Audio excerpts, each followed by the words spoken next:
Hello folks, and welcome to Jack Reviews Musicals. I usually put a little bit more effort into my appearance than this. I'm a little bit under the weather this week. If this is your first time seeing my face, my name is Jack. I'm a musical theater superfan based in St. Louis, Missouri. This is my YouTube channel where I share my thoughts on all of the musical productions I go out to see. In this video, I'm going to be talking about New Jewish Theater's production of the musical First Date, which played at the St. Louis Jewish Community Center from November 21st through December 8th of 2024. New Jewish Theater is the resident theater company of the Jewish Community Center in St. Louis. They produce theater either created by Jewish artists, totally unique to the Jewish experience, or both. They produce 5 shows every year, and usually one of them is a musical at least.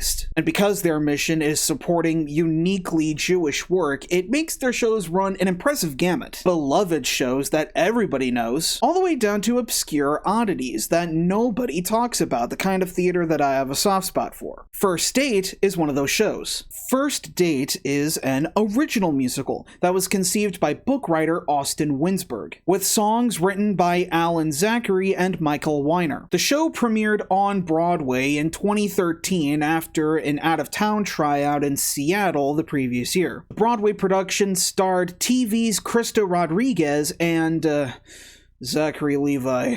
Ugh.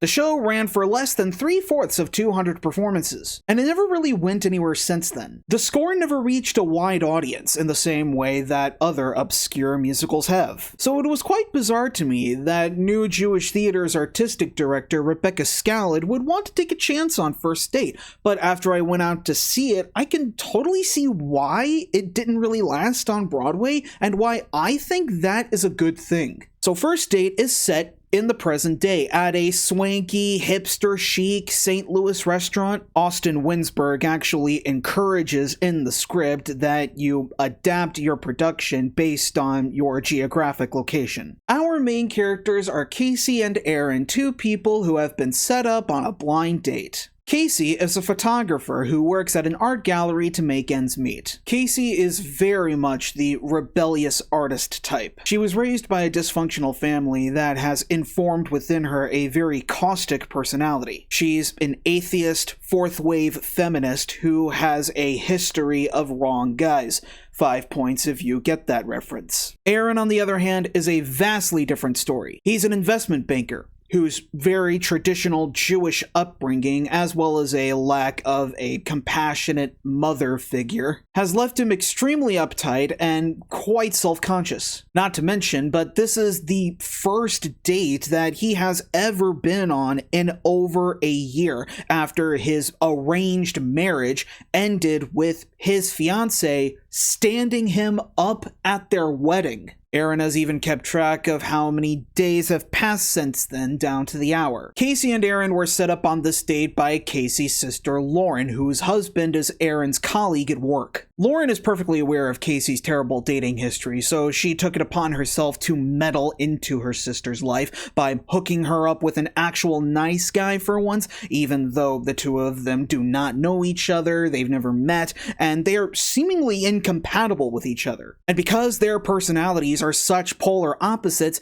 Casey and Aaron proceed during their date to put into effect First Date Murphy's Law. Seemingly anything that can go wrong during a first date happens to them here. They order the wrong meals for each other. They talk about relationship next steps far too early. They bring up dating mishaps. They insult their religious affiliations, unintentionally of course. They look up embarrassing social media posts of each other. They actively say out loud that they would want to drop each other into the friend zone. And they even get swept up into a flash mob that was instigated by the restaurant staff. It honestly makes your head spin. The experience of watching First Date is akin to watching a modern-day PG-13 quirky romantic comedy movie in stage musical form. The cast are all the most basic stock characters. The story beats are extremely predictable, some of which drag out longer than they have any right to. And the comedy is based purely on making you, the audience,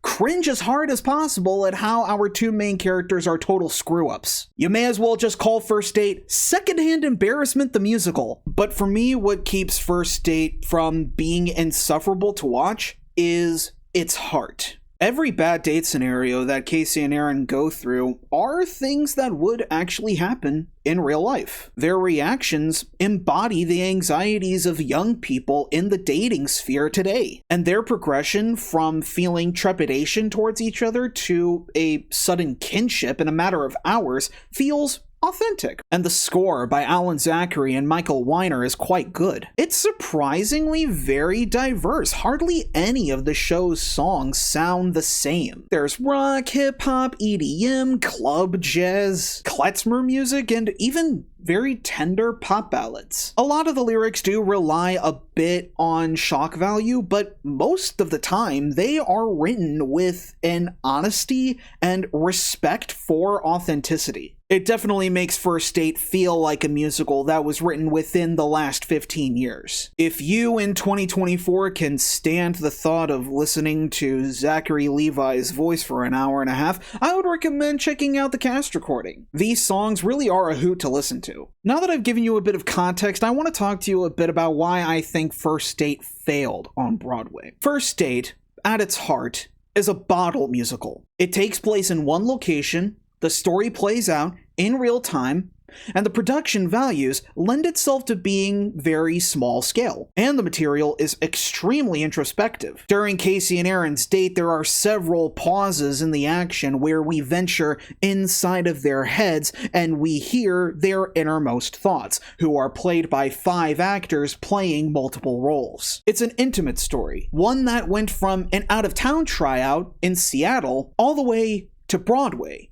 A move that I have seen plenty of small-scale musicals do that I personally believe to be a costly mistake. In Seattle, at the Contemporary Theater, where First Date premiered, it had a capacity of about 400 seats. On Broadway, where First Date played at the Longacre Theater, it has 1,000 seats. Now, if First Date were to play off-Broadway, the largest off-Broadway house would have been 500 seats, and the smallest around 100. Rhetorical question, which of these venues would you have preferred seeing a show like this? A 90-minute long bottle musical with a cast of 7 playing in a gigantic Broadway house where the audience dwarfs the action, or an intimate space where you are working with the ensemble rather than against them. I mean, hell, it just makes more sense to produce the show off-Broadway from a financial standpoint, because small show, small theater makes sense. And I do think as a musical, First Date is strong enough to gain a fandom from an off-Broadway engagement first, kind of like how Heathers did. Or maybe,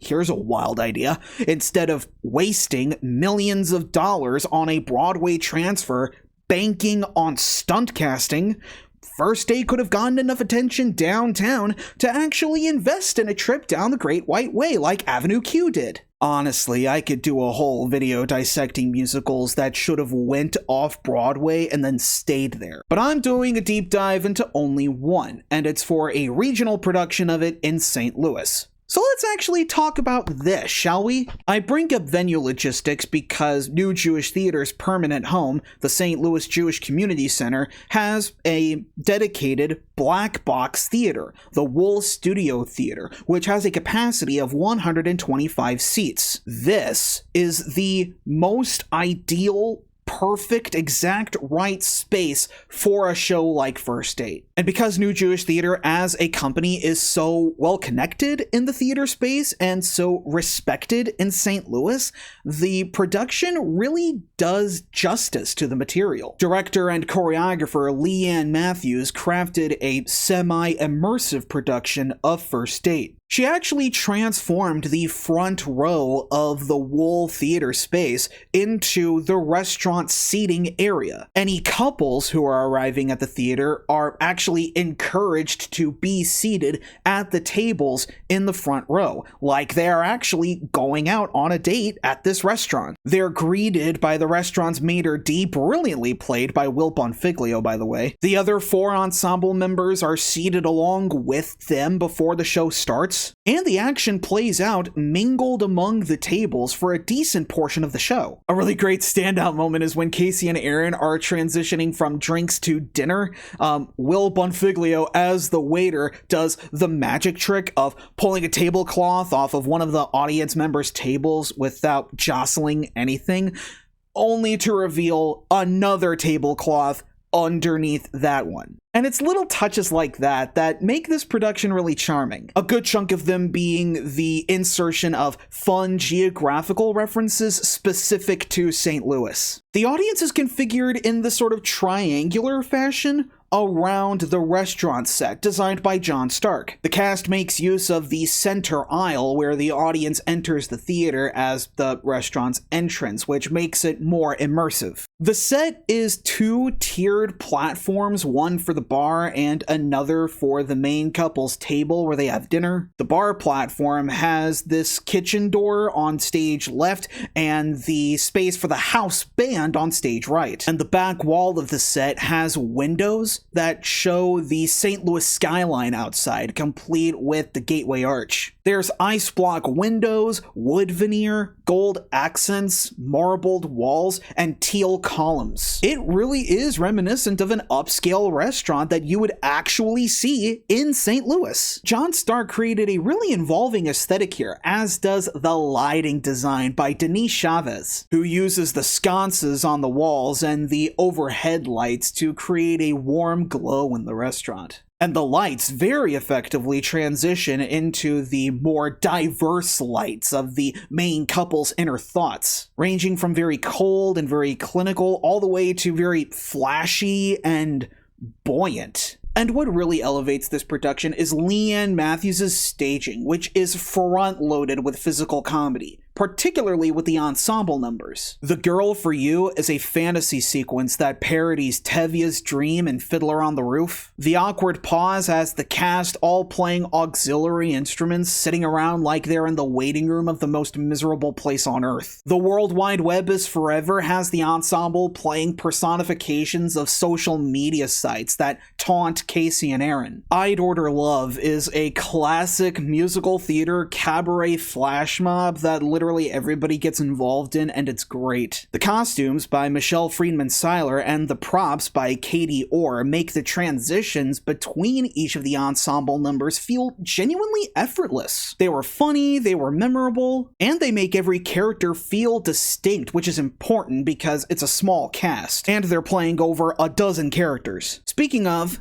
let's talk about them. Molly Wenstrom and Mitch Henry Eagles are pitch perfect as Casey and Aaron, respectively. Molly Wenstrom feels totally natural as the chic, independent bohemian who doesn't realize how blunt she is until it's too late, but she does recover nicely. And Mitch Henry Eagles expertly navigates Aaron's arc between being skittish and fumbling the bag to genuine angst for his failed engagement, all the way to a confidence that doesn't feel feigned. And the chemistry between the two of them is a real tour de force tug of war between will they, won't they. Their dynamic grabs you as soon as they appear on stage together, and they never let you go. Their renditions of their signature ballads, Safer for Casey and The Things I Never Said for Aaron, were incredible in their poignancy. Will Bonfiglio as the waiter is an excellent ringleader of all of the chaos that befalls Casey and Aaron, with a welcoming personality undercut by deadpan snark that anyone working in the service industry can heavily relate to. His lead on I'd Order Love was a showstopper. It honestly makes me wonder why this song is not a cabaret open mic stable. The 4 ensemble members switch between their characters with ease, crafting zany, bouncy performances of these very cliched PG-13 romantic comedy types. Grace Seidel nails the self-righteousness of Casey's judgmental sister, Lauren. Jason Heil is hilarious as Aaron's vulgar dude bro friend, Gabe, as well as Aaron's vision of Casey's strict father and an edgy stoner that was once Casey's ex. Drew Mazzell is an utter delight as Reggie, Casey's gay bestie who blows up her phone with increasingly concerning voicemails trying to bail her out of the date. The bailout songs are massive earworms, by the way. Mizelle also gave masterful renditions of Aaron's vision of his and Casey's angst-ridden future son, who was given an excellent rap verse in The Girl for You, as well as another of Casey's exes, an edgy British punk whose vocal resemblance to Russell Brand was uncanny. Greta Rosenstock gave amusing portrayals of Aaron's horrible ex-fiancée Allison and his stereotypical Jewish grandma Ida, and a deeply touching performance of Aaron's vision of his mother, who Aaron sees as being deeply regretful of how absent she was from his life, a regret that is palpable under Rosenstock's portrayal. Amanda Wer's sound design perfectly balances the singing with the restaurant's house band, led by musical director Larry Pry. The band was also at the top of their game, a four-piece rock combo who deliver an impressively diverse score that sounds great. Pry leads the band with himself on piano, Matthew Cole on guitar, Brandon Thompson on reeds, and Joe Winters on the drums. Overall, the word that I would use to describe First Date is inoffensive. As a piece of theater, it is not groundbreaking at all, and it's not even revelatory as a romantic comedy. If anything, it's about as textbook a romantic comedy as you can get. But it's not supposed to be a masterpiece. First Date is supposed to be a frank look at what not to do on a blind date, a declassified survival guide, an encyclopedia, if you will. But it's the dramatic arc of the main leads that draws you in and keeps you hooked, topped off with cute songs and a cavalcade of comedic character cliches. New Jewish Theater, with First Date, gave us a nice, light and refreshing, very much welcome diversion from what is already turning out to be a nutty holiday season. Have you seen New Jewish Theater's production of First Date? If so, what did you think about it? And question of the day, what is the most hilarious thing that has happened to you on a blind date if you've ever been on one? Whatever it is, whatever you think, comment below, let me know, and be sure to check out my website, jackreviewsmusicals.com, if you want to read my back catalog of written reviews. If you enjoyed this video, be sure to leave a like and subscribe to the channel if you want to see more St. Louis musical theater reviews coming very soon. Thank you so much for watching, and until next time, long live the musical. Oh god, I can't even do my fist bump wholeheartedly.